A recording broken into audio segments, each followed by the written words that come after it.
akumelanga ahambe ngalo.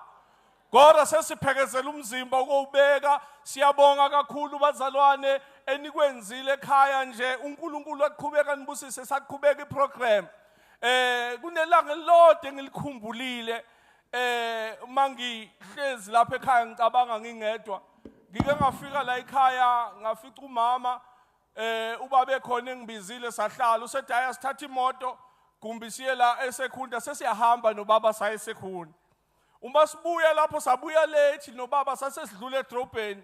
Wathi hayi ngenxa yokuthi ngenze ukuthi abalungisanga ngoba bebengazi ukuthi sibuya la sambi sohlala lapha sangena kwenye indawo yokudla la edrobheni sadla.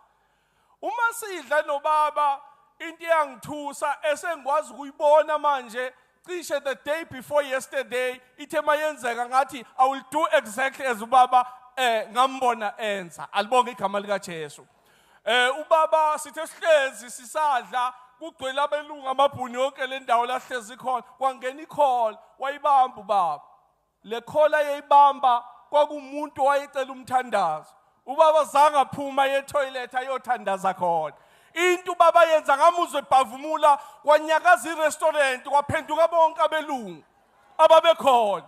Ngathuka ngoba ngihamba naye sengithukile libonga igama lika Jesu. Kodwa from that day masixoxa naye wathi umuntu mayicela umthandazo okwenza ngaleso sikhathi ngoba usuke udinga ngaleso sikhathi.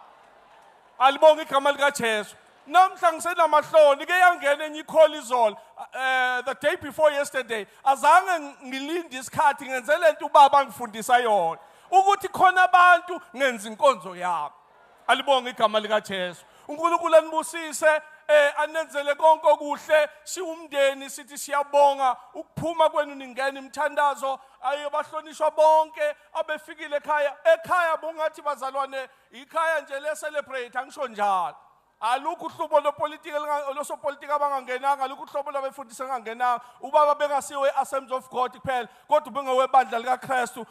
God bless you nonke bazalwane uNkulunkulu anivuze ngakho konke okuhle nikwenzile inkosi nibusise amen.